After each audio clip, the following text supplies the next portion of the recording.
Shalom, shalom, povo do Avivamento, missionária Valéria, mais uma vez com vocês, para entregar uma breve palavra nesse dia tão abençoado que Deus nos proporcionou, porque Ele é perfeito e sempre será, gente.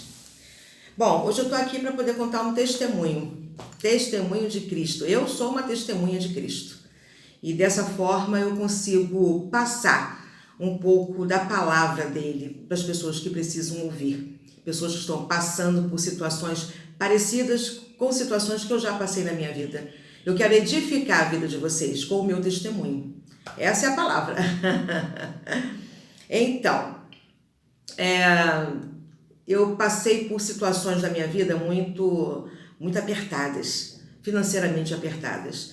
E numa dessas situações eu fiquei devendo a algumas pessoas do meu passado. Isso já fazem 23 anos atrás. Dívidas que eu deixei há 23 anos atrás. E o Senhor, Ele tem usado o Espírito Santo para poder falar comigo a respeito disso. Porque por muitas vezes a gente fica sem entender por que Deus não abençoa, né? Vou à igreja, sou dizimista, sou ofertante, limpo a igreja, faço parte da intercessão, estou ativa, né, no ministério, e as coisas não fluem, não andam, não conseguem passar por aquela etapa. Sempre volta, é como se estivesse dando um passo à frente, dois atrás, um passo à frente, dois atrás, e não sai desse círculo. E por muitas vezes eu fiquei perguntando a Deus, falei, Senhor, o que eu estou fazendo de errado? Gente, Deus é perfeito e sempre será perfeito. Ele foi, e sempre será perfeito. Nós é que somos imperfeitos, nós é que somos imperfeitas, nós é que somos erradas. Ele não. E eu comecei a perguntar ao Senhor, o que eu estou fazendo errado? Aí veio a resposta. A palavra do Senhor diz lá em Jeremias 33:3, ele fala assim, invoca-me, e eu te responderei. Anunciar-te-ei coisas grandes e firmes que não conheces. E nessas grandes coisas e firmes envolve também o meu passado, que a gente esquece, por muitas vezes. Tem um velho ditado, né, no mundo que fala assim, quem deve esquece, mas quem não recebeu lembra. Mais ou menos isso. E Deus, ele começou a falar comigo sobre isso. A palavra do Senhor fala que a nossa guerra não é contra a carne nem contra o sangue, mas é contra principados, potestades, hostes celestiais. E Deus, ele tem total poder e autoridade sobre elas. E nós temos que tentar entender que nem tudo é físico. Eu não tive sorte, né? Não chegou a minha vez. Há alguma coisa errada. Ou a pessoa não está preparada para receber a bênção, e isso também é algo bíblico. Mas a palavra do Senhor diz também lá no livro de Daniel que ele orou 21 dias pelos amigos. Lembra dessa passagem? Então. E Deus depois ele falou para Daniel, eu recebi a sua oração no primeiro dia. Só que o rei da Pérsia estava segurando a bênção de Daniel. Por isso Daniel não pôde receber essas bênçãos. Houve uma guerra espiritual para que Daniel pudesse receber essas bênçãos. Assim é na nossa vida. Só que nós precisamos estar certas, precisamos ser justos. Daniel era justo. Esse é o ponto. Daniel foi um homem justo aqui na terra. E Deus fala que a oração de um justo é grande o efeito de uma oração feita por um justo. Daniel era justo. E Deus começou a me falar a respeito de justiça humana. Então, o que aconteceu? Eu vou contar um pedacinho da passagem para poder firmar com o meu testemunho.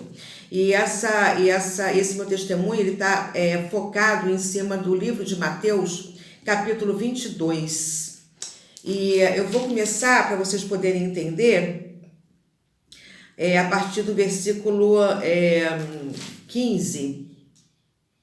16, que diz assim, e enviaram-lhe os seus discípulos com Herodianos, dizendo, Mestre, bem sabemos que és verdadeiro e ensinas o caminho de Deus, segundo a verdade, sem te importares com quem quer que seja, porque não olhas a aparência dos homens. Dize-nos, pois, que te parece? É lícito pagar o tributo a César ou não? Jesus, porém, conhecendo a sua malícia, disse: Por que me experimentais, hipócritas? Ah, eu amo Jesus, gente. Autoridade maravilhosa. Mostrai-me a moeda do tributo. E eles lhe apresentaram um dinheiro. E disse-lhe: De quem é esta efígie e esta inscrição? Disseram eles: De César. Então ele lhe disse: Dai, pois, a César o que é de César, e a Deus o que é de Deus. E eles, ouvindo isso, maravilharam-se, e deixando-o, se retiraram. Em outras versões está escrito: e deixando-o, se calaram. Esse é o ponto que eu quero chegar. Quando a gente compra alguma coisa e não paga, é roubo. Ah, missionária, mas espera aí, você não sabe da minha situação. Eu passei por uma situação muito apertada. Ou eu pagava ou eu comprava comida. Para o inferno, isso não importa. O que importa é que está escrito. Comprou, não pagou, é roubo. Pegou emprestado e não devolveu e nem deu satisfação, é roubo. E a palavra do Senhor diz lá em Êxodo 20, não roubarás. Um dos 10 mandamentos que Deus deixou para a gente até o dia de hoje. Não é só no Antigo Testamento não, tá? Até o dia de hoje. Não roubará. Os roubadores não herdarão o reino. Você não vai entrar no reino do céu se você não pagar o que você deve, não devolver aquilo que não é seu. E esse é o ponto. Por quê? Porque infelizmente, isso acontece, gente. A crise no Brasil, no mundo, houve assim, a Covid chegou, fica em casa, e eu sei o que é isso, porque eu passei por isso. Tive um período de fica em casa que foi muito ruim, e para me levantar de novo, só Deus na minha vida. Só que o que Deus quer da gente é que a gente seja justo. Que nós possamos nos reconciliar, essa é a palavra, reconciliação com Deus. Como é que a gente pode fazer então? Eu não tenho dinheiro para pagar, comprei, não paguei e nem tenho dinheiro para pagar. O que eu faço? Ore, mostre o seu coração para Deus. Senhor, eu comprei, não consegui pagar, mas eu quero pagar, eu quero acertar minha dívida, eu quero, Senhor, limpar o meu nome. Senhor, me ajuda, porque eu quero. Entende? É uma grande diferença de uma justificação com ou você se justifica, ou você se isola. Esquece que deve. Afinal, o Brasil deve, né? Brasil tem uma dívida enorme no exterior. Então, por que eu tenho que me preocupar? Já pensei muito nisso quando eu não tinha Jesus no meu coração. Mas hoje eu conheci a palavra, eu conheci a verdade. E a verdade é, Deus ele abençoa, Deus ele abre a porta para os justos. Independente de ser cristão ou não, tá? Eu não estou falando só do cristianismo, não. Porque por muitas vezes eu já vi pessoas que não procedem à religião cristã bem-sucedidas. E você vai olhar a vida daquela pessoa, a pessoa tem caráter. Vou repetir, a pessoa tem caráter. Paga aquilo que deve, não fica devendo a ninguém, são pessoas justas na terra, e Deus abençoa, porque a palavra do Senhor não faz diferença entre um filho e um outro, ou um filho, uma criatura. O sol nasce para todo mundo, e o que Deus quer é isso. Deus quer que a gente cumpra os mandamentos dele, Deus quer que a gente cumpra a palavra dele. Porque quando isso aconteceu comigo, porque eu fali, no ano de 2000 eu tive que fechar as portas, eu não tive opção, eu fali e fiquei devendo. Não tinha como pagar. E não paguei. Na época eu falei, olha, eu vou pagar um dia. Só que esse dia nunca chegou, porque a minha vida embolou, foi assim, uma tragédia. Eu tive uma vida de Jó.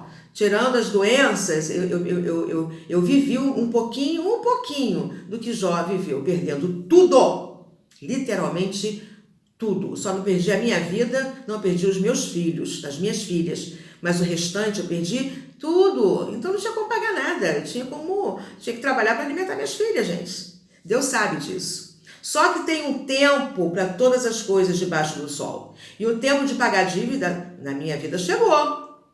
E eu comecei a pedir ao Senhor, Senhor, eu quero acertar, porque é muito ruim a gente encontrar com alguém e ter que fugir desse alguém. Olha só, gente, já para.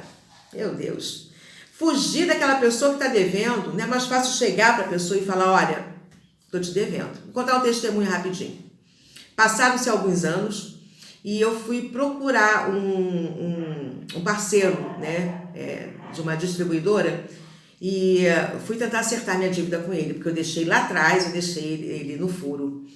E quando eu cheguei lá e falei com ele, expliquei a situação, falei, ó, fali, aquela coisa toda, tive que fechar as portas, e estou recomeçando.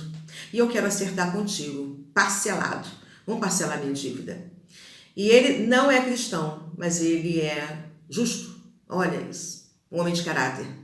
E ele chegou para mim e falou assim, Valéria, esquece. Não precisa me pagar dívida. Gente, olha isso. Não precisa me pagar dívida. Esquece. E, assim, toda vez que a gente se justifica com Deus e busca um acerto com o homem, o mundo espiritual ele é obrigado a se retirar ou a se calar, porque existe uma acusação espiritual sobre as nossas vidas. Às vezes a gente pede, Senhor, Senhor, me ajuda, Senhor, me abençoa, abre as portas. Senhor, eu sou dizimista. Era para abrir as portas, como diz a palavra lá em Malaquias 3. Faça a prova de mim se eu não abrir as janelas dos céus e derramar sobre vós bênçãos que superem a abastança. Ou seja, além daquilo que você pede e sonha, faça a prova de mim para os justos, gente. Para as pessoas que querem se consertar, para as pessoas que estão orando, Senhor, Senhor, me abençoa porque eu quero pagar. Aí Deus abençoa. Tem esse ponto. Deus abençoa. Aí a pessoa recebe e não paga. A pessoa recebe e não paga. E agora? Como é que a gente faz com tudo isso? Se chama caráter. Quando a gente se compromete com Deus, é necessário que a gente cumpra aquilo que falou com o Pai, para que o Pai possa continuar abençoando e não traga a vida de novo. Por quê? Porque o mundo espiritual acusa a gente. Olha só, ela não pagou. Essa é a palavra que eu estou deixando. Por quê? Porque hoje, segunda-feira, gente, hoje é um dia de se consertar com o Pai, de se reconciliar com Deus. E eu te convido hoje para fazer uma oração, pedindo ao Senhor, Senhor, me abençoa. Senhor, eu quero pagar minhas dívidas. Eu quero ser justa aqui na terra. Eu quero, Senhor, abrir a minha porta e encontrar com alguém que eu estava devendo e dar um bom dia. Por quê? Porque eu paguei, ou me justifiquei, ou sabe, entrei em acordo com os meus credores. Eu quero isso na minha vida porque eu preciso que as minhas orações cheguem ao trono diferentes. Quando chegar ao trono do Pai as minhas orações, ele vai falar assim, isso aqui é uma filha e ela é justa, ela tem caráter, vai lá e abençoa. O rei de Niterói, né, pegou a bênção dela e não, o rei do Brasil pegou a bênção dela e não quer entregar, então eu vou mandar o arcanjo Gabriel, o arcanjo Miguel para lá para contender com Satanás, para ela receber a minha bênção. Por quê? Porque ela é justa. Chega mais rápido, a nossa oração chega mais rápido. Entende? Então é isso. Orem ao Senhor nesse dia de hoje, em nome de Jesus. Que Deus possa abençoar a vida de cada um de vocês. E vocês possam sanar todas as dívidas pendentes do seu passado. Eu não estou falando só de dinheiro, não. Estou falando de uma roupa que pegou emprestado e não devolveu. Um livro. Gente, um livro. Um livro trava o mundo espiritual. Aquele livro que você pediu emprestado, falou assim, depois eu te devolvo e nunca mais devolveu. Isso aí trava, gente. Liga para a pessoa e fala, olha, seu livro está comigo. Como é que eu posso te devolver? Caraca, é muito legal. É muito legal. Façam isso. Depois me conta. Shalom, shalom. Beijo no coração.